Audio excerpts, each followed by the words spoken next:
Buongiorno a tutti, siamo direttamente collegati con l'Amazzonia, con il professore che tra poco presentiamo, Luis Augusto Martins, professore dell'Università dello Stato dell'Amazzonia, che ci sta mostrando le immagini della sua terra.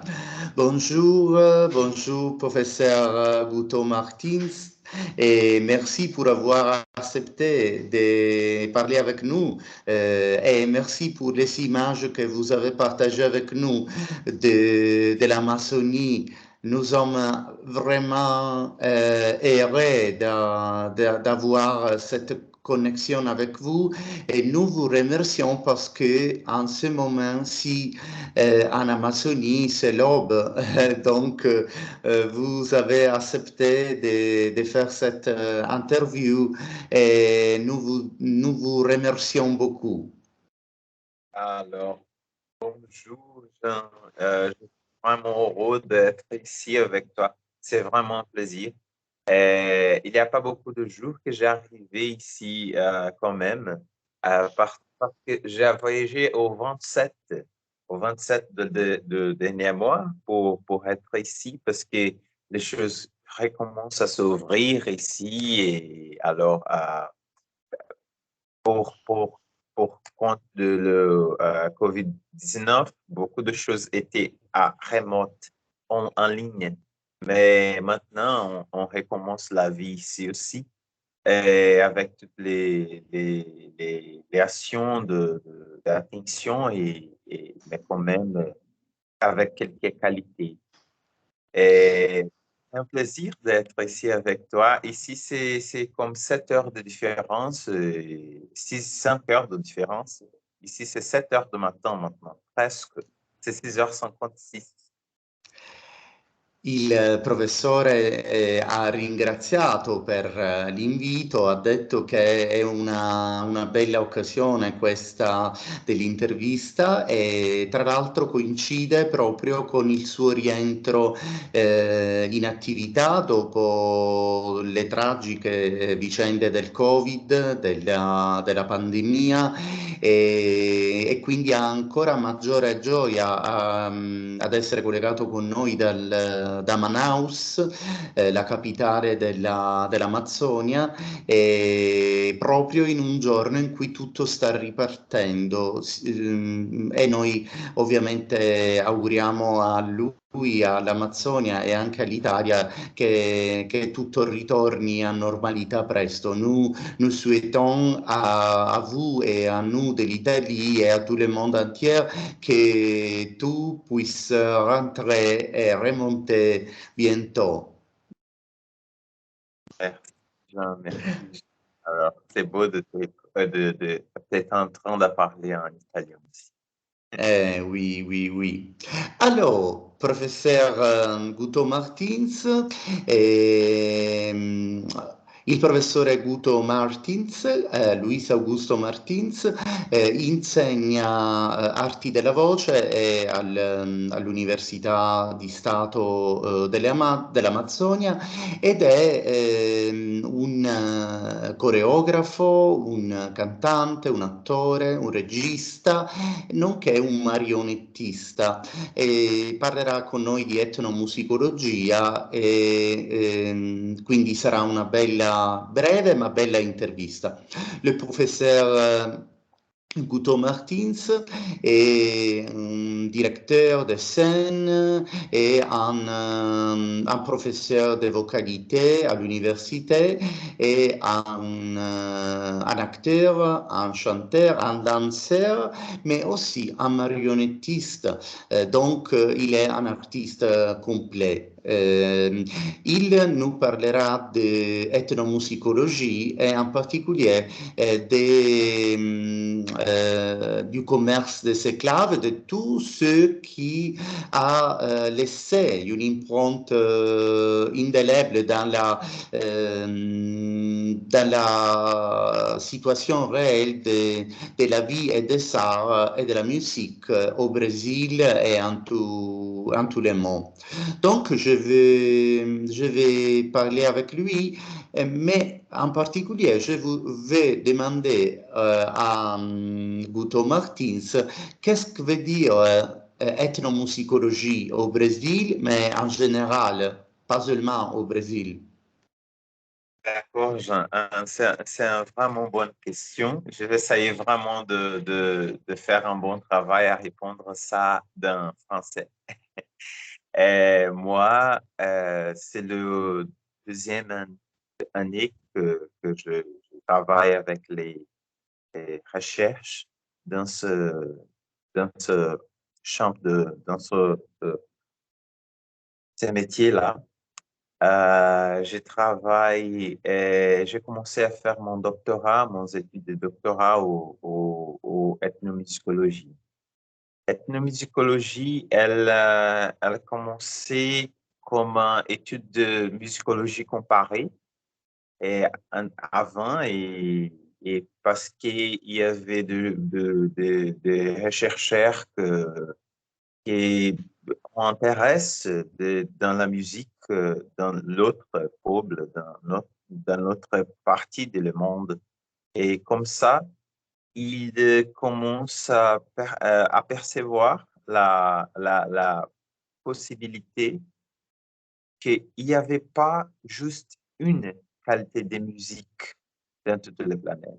C'était pas uniquement la musique classique.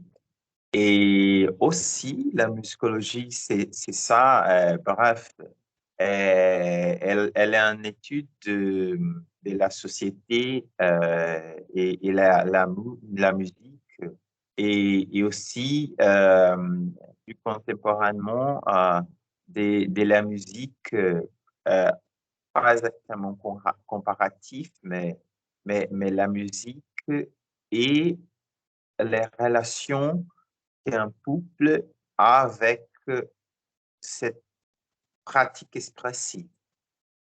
Et comme ça, maintenant, je travaille avec des archives de musique de les années 50 au Brésil, à l'Amazonie, et de faire une réédition dans ces archives qui sont à presque 20,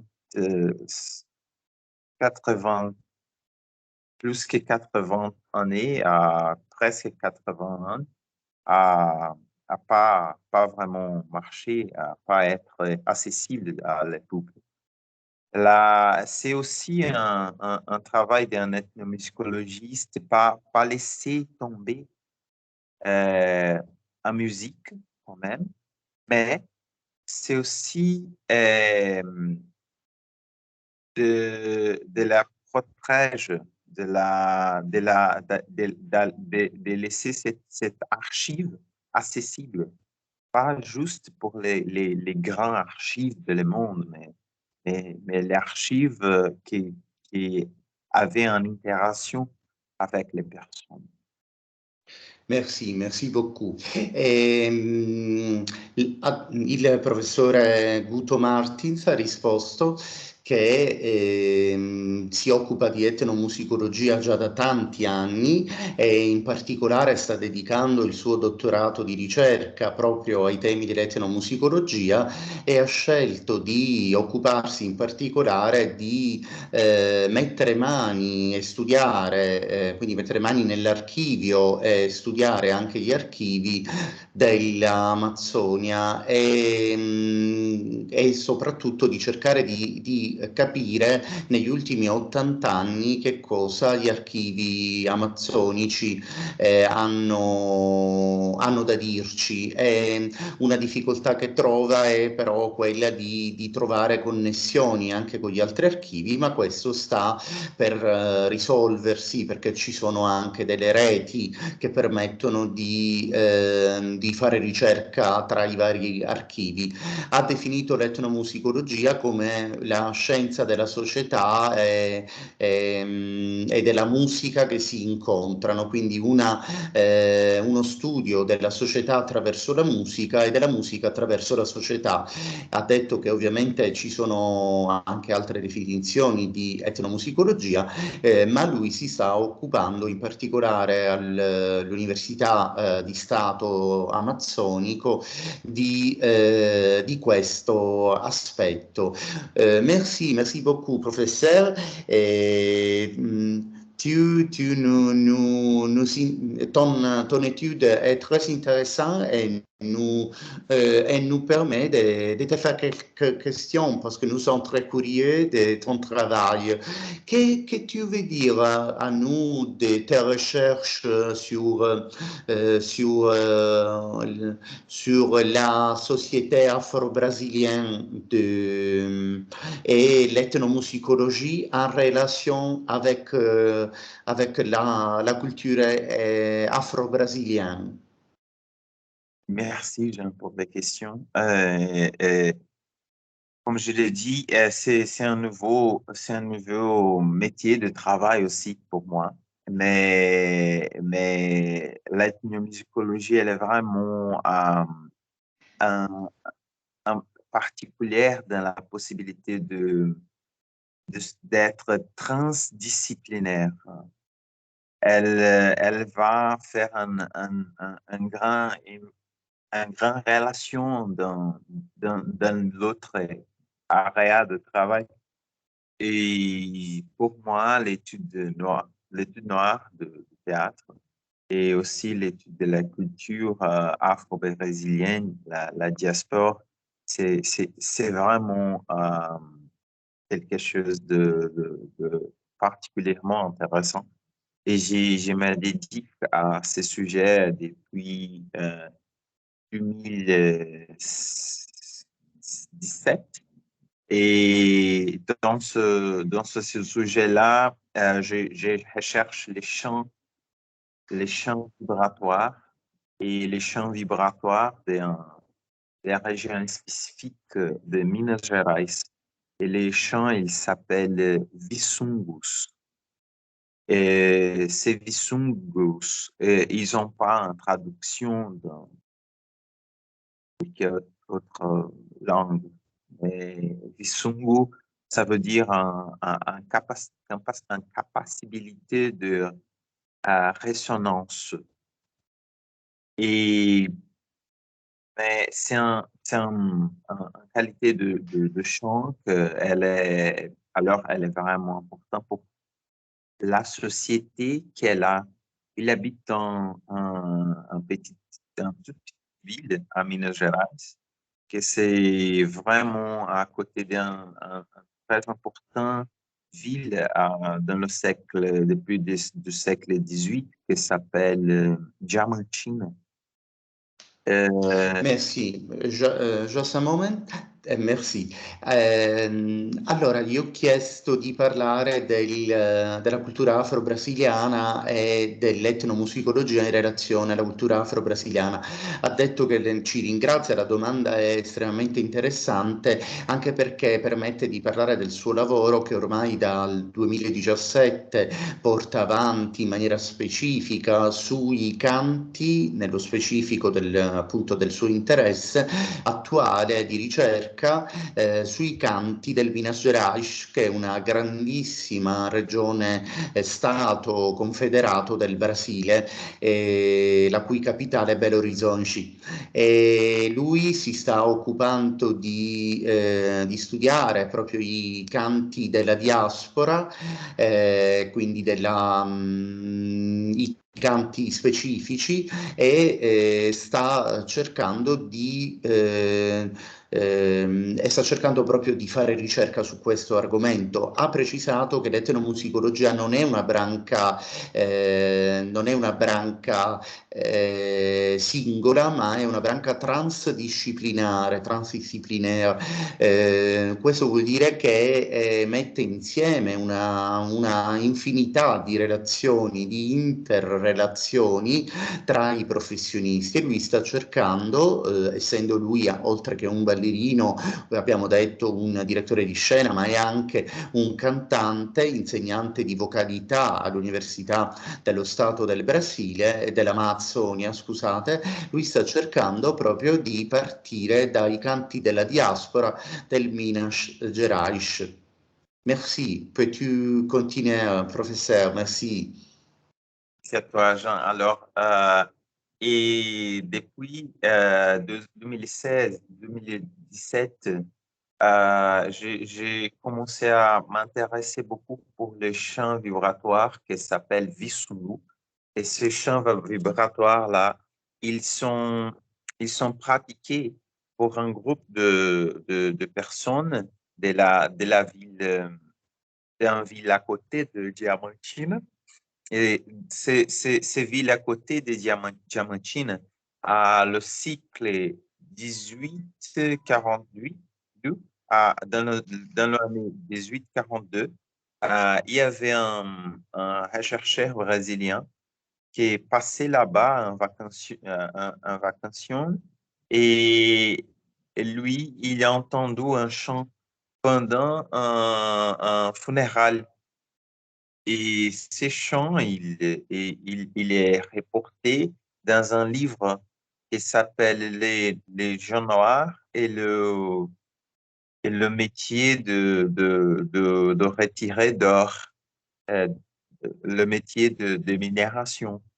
Et ce livre-là était vraiment précieux parce que il était pendant presque un siècle les seuls registres sur ces manifestations-là. Et bien sûr, c'est pas juste les chants vibratoires. Qu'il y a gens qui parlent là, c'est les chants de travail, c'est les chants de gens noirs. Non, c'est un chant vibratoire.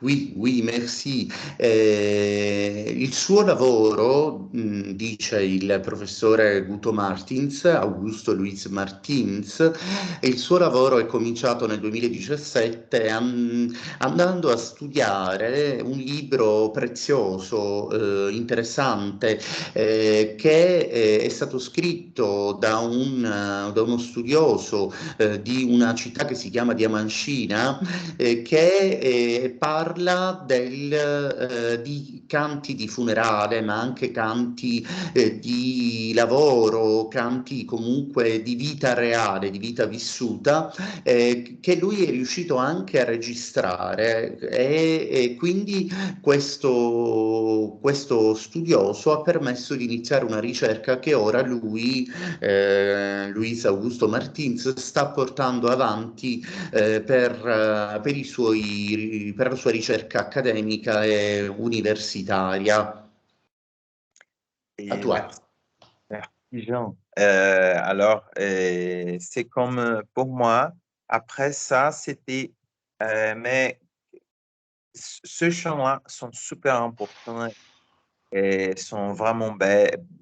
C'est vraiment quelque chose de spécial. Euh, Et moi, pour moi, c'était vraiment important d'apporter ça dans ma relation avec la scène. Et quand même, j'ai utilisé ce chant-là pour faire un travail que mettre ensemble la poétique d'Aristote et, et les chants noirs, le chant vibratoire, avec aussi les musiques de la capoeira. Ce travail, il s'appelait Zebrantica. Merci, merci, tu es merveilleux. Il nostro graditissimo ospite che è in collegamento con noi dall'Amazzonia, da Manaus, ci dice che questo studio a lui sta lo sta appassionando tantissimo, a tal punto che ha addirittura traslato lo studio di questi canti, quindi lo studio etnomusicologico, direttamente sulla scena, perché ha portato in scena un suo lavoro dove ha unito la poetica di Aristotele con i canti proprio afro-brasiliani in un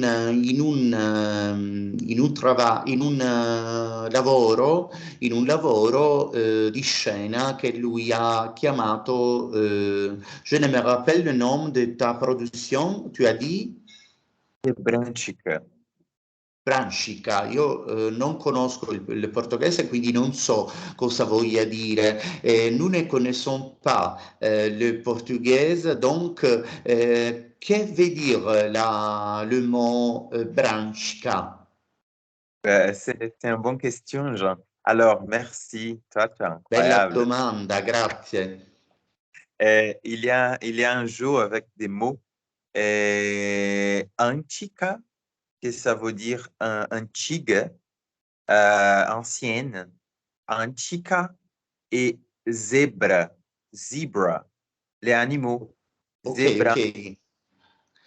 Geniale. Allora, il professore ha risposto alla domanda che gli ho fatto, cosa vuol dire il nome Sebrancica, e mi ha detto, bella domanda, è una fusione tra due nomi, Antiga, che vuol dire antica, e Zebra, che è l'animale che tutti conosciamo. Quindi zebrancica vuol dire l'unione tra zebra e antica. Io conosco personalmente già da tanti anni il professore Guto Martins e so che è proprio una persona geniale e per cui non mi stupisco di quello che sto sentendo. Je connais déjà depuis plusieurs années le professeur Guto Martins, donc pour moi, ce n'est pas une nouveauté que tu es génial, que tu as une ligne de génialité très, très précieuse et très intéressante. Envers toi, j'ai une estime énorme. Donc, pour moi, ce n'est pas une nouveauté que tu es génial, Guto. Jean, non, comment? Toi, t'es la personne que nous mettre ensemble et fait penser sur l'esthétique et l'importance médicale de la voix. C'est pas moi. Ma grazie, ha risposto che non è lui il genio, ma sono io vabbè, troppo buono, il maestro della voce. Va bene, allora, pas de compliments. Alors, merci beaucoup, Guto. Et alors, tu as mis en scène aussi tes recherches ethnomusicologiques et tu veux dire encore quelque chose sur sur ce qui sont les connexions entre la culture afro-brésilienne et la musique, s'il te plaît?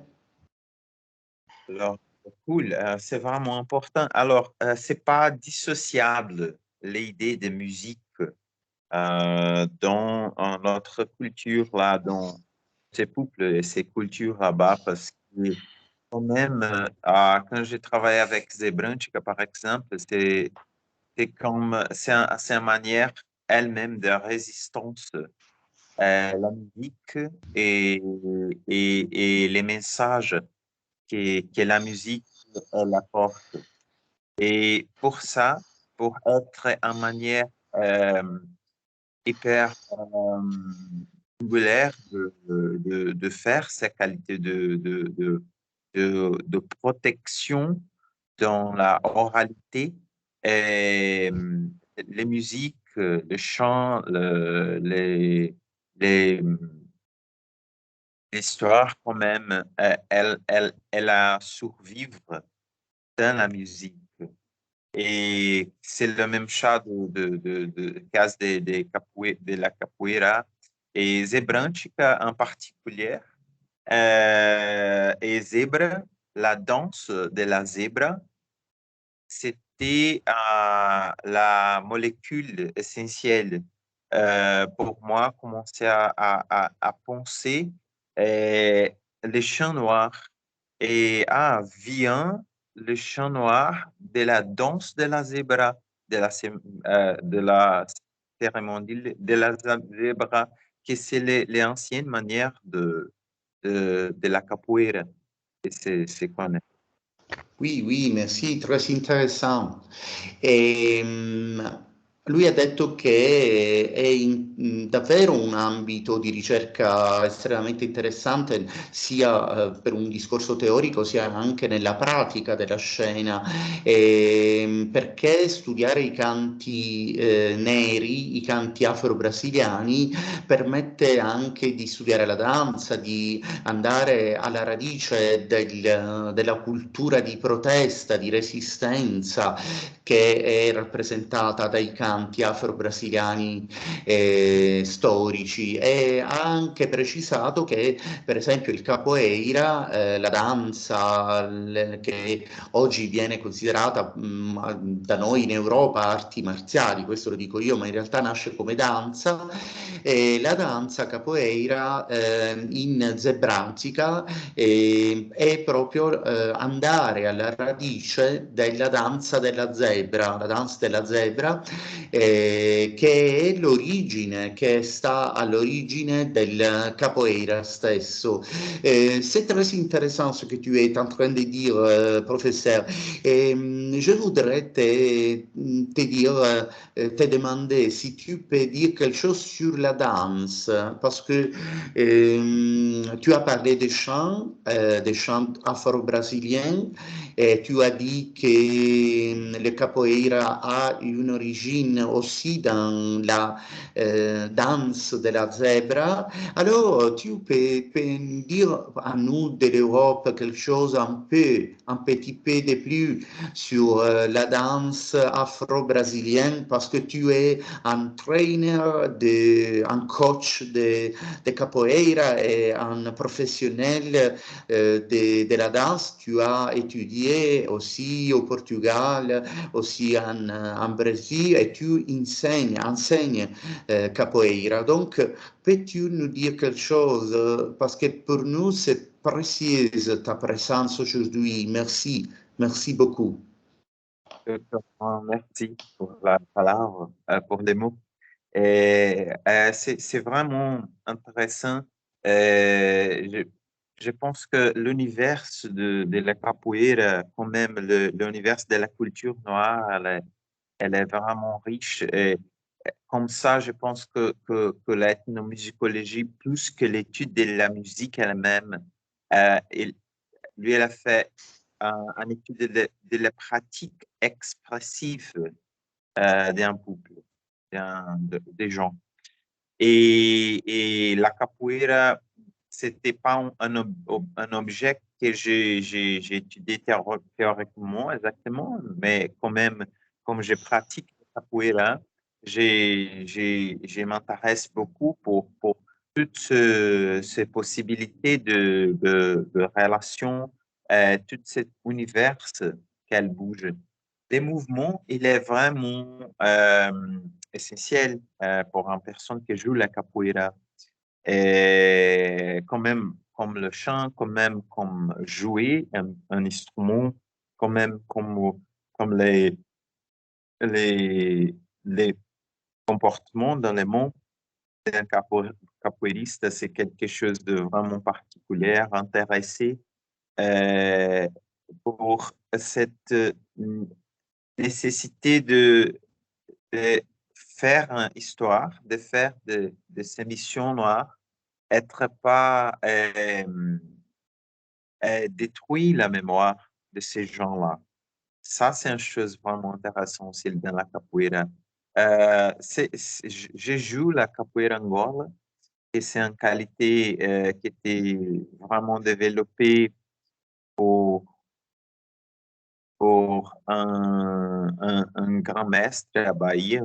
Et après ça, j'ai étudié à Minas Gerais, ça.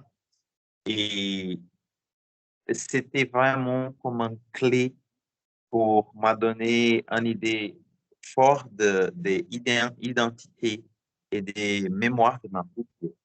Mais dans ce moment-là, j'étais à retourner de l'Europe après 5 ans à habiter dans un pays un petit peu trop froid, à Prague, à travailler avec théâtre et quand même. Mais quand j'arrivais au Brésil, encore fois, j'avais la nécessité d'une relation plus approche avec qu'est-ce que c'est de moi. Et Capoeira, elle a vraiment m'aidé à faire ça. Au début, avec les mouvements. Grazie, merci.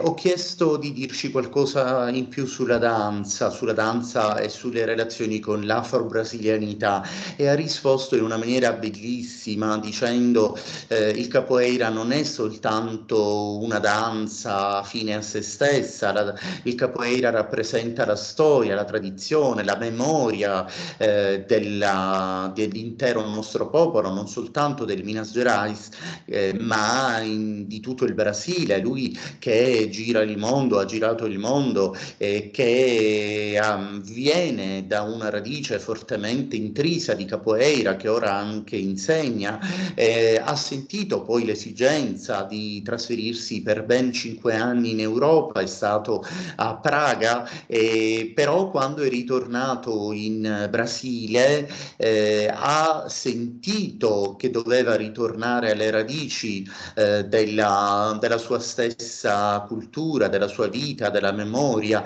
e quindi è ritornato al capoeira perché il capoeira è qualcosa che forgia, che forma, che costruisce la stessa identità e ha permesso a lui come persona, come prima e come insegnante dopo, di essere ancora più saldo, più forte per poter poi a sua volta testimoniare la sua afro-brasilianità e questo è bellissimo quello che ci sta dicendo dall'Amazzonia.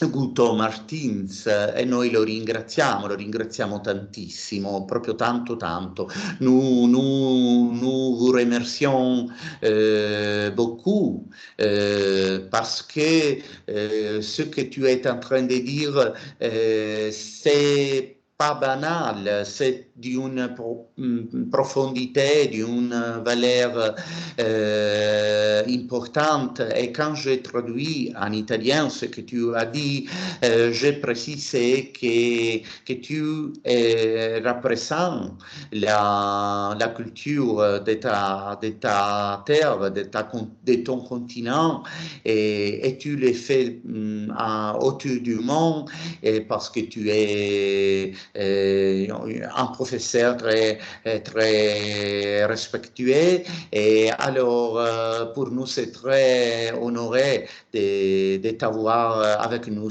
en ce moment-ci. Alors, là, l'interview est en train d'aller presque à se compléter. Tu dois commencer ta journée très énergétique au Brésil. Alors, je fais à toi cette question finale, si tu es d'accord. Veux dire quelque chose encore? Veux-tu compléter ton interview en disant à nous de l'Europe quelque chose de spécifique ou tu veux fermer l'interview en ce moment? Alors, merci Jean pour la possibilité de dire quelque chose de plus. C'est un plaisir pour moi. À Et, toi, merci à toi. et je pense aussi qu'il y a une chose vraiment intéressante de faire la ligne, la connexion entre quoi on avait parlé et plus la relation avec comme j'essaye de faire ça possible dans l'enseigne, dans l'éducation universitaire. Moi, après ça, je suis responsable aussi de l'étude de la voix humaine ici, et alors de la voix pour la scène, de la voix pour le jeu, pour le travail d'acteur. Et dans une de les disciplines, dans une de l'étude, j'enseigne il y a beaucoup de relations avec le travail d'un un important metteur en scène qui s'appelle Grotowski.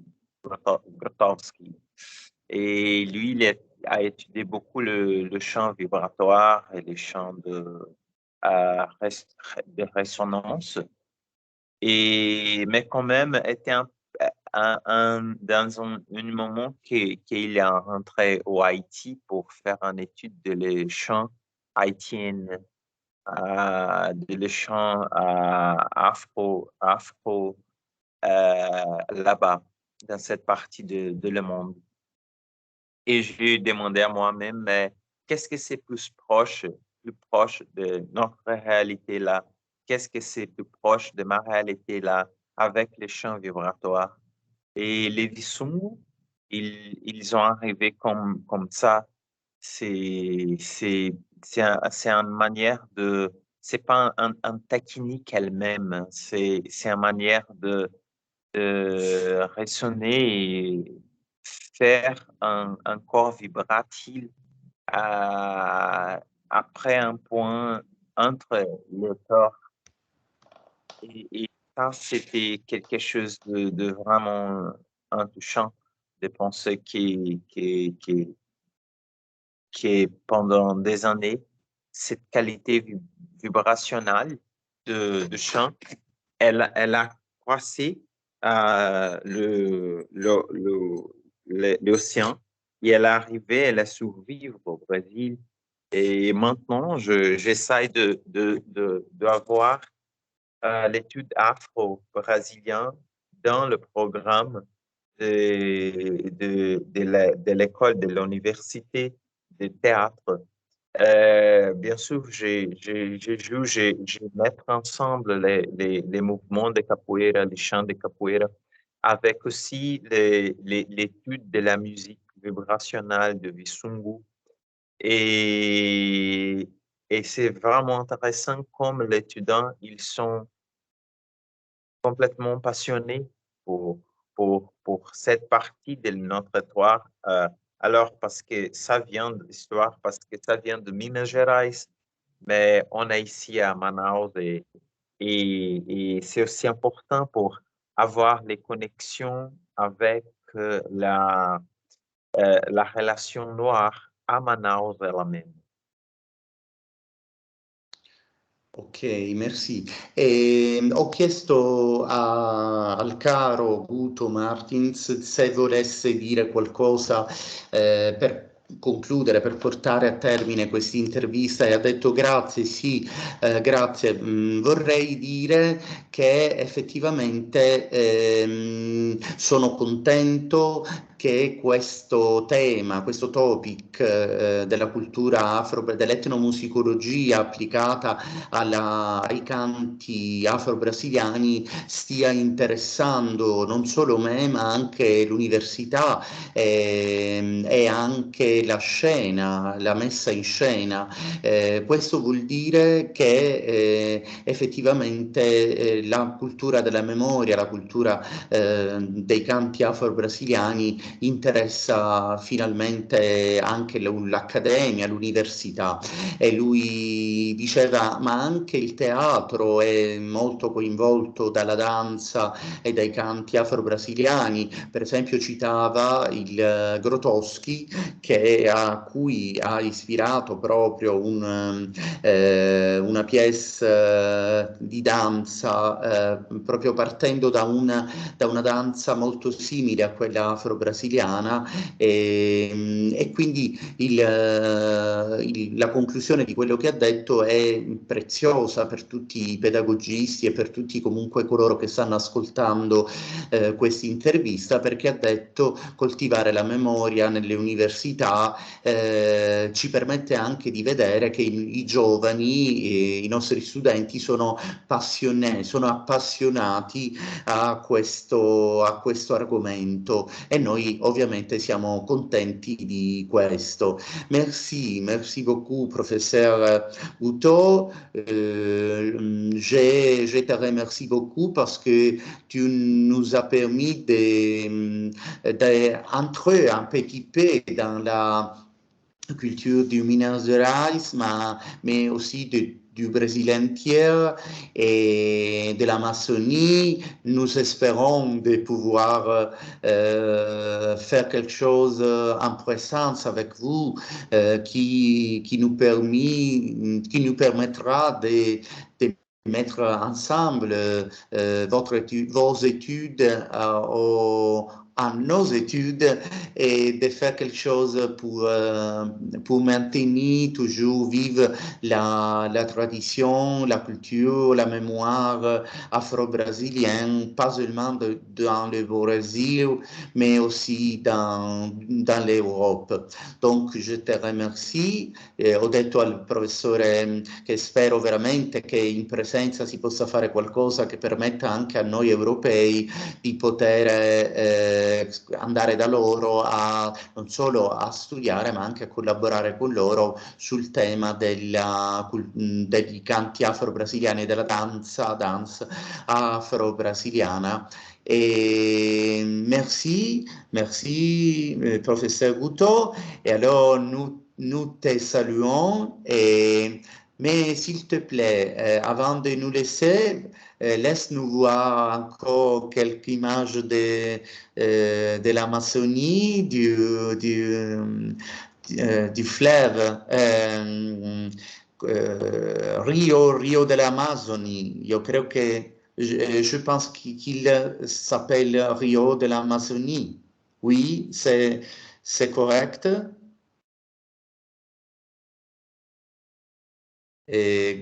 Oui, merveilleux. Guto, le nom du fleuve, c'est Rio de l'Amazonie.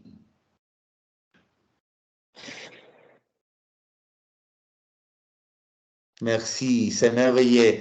Et dis-nous, s'il vous plaît, si je dis bien Rio de l'Amazonie. Ici, c'est la rivière Noire, Rio Negro. Ah, Rio Negro, il fiume nero, oui, oui, oui. Ok, ok, ok. Et nous espérons aller voir en présence toi et ta famille et le Rio Negro et l'Amazonie. Merci encore, professeur. Et nous vous attendons en Italie. Et bonne journée et merci encore. Merci, Jean. Je t'embrasse fort. Merci. Oh.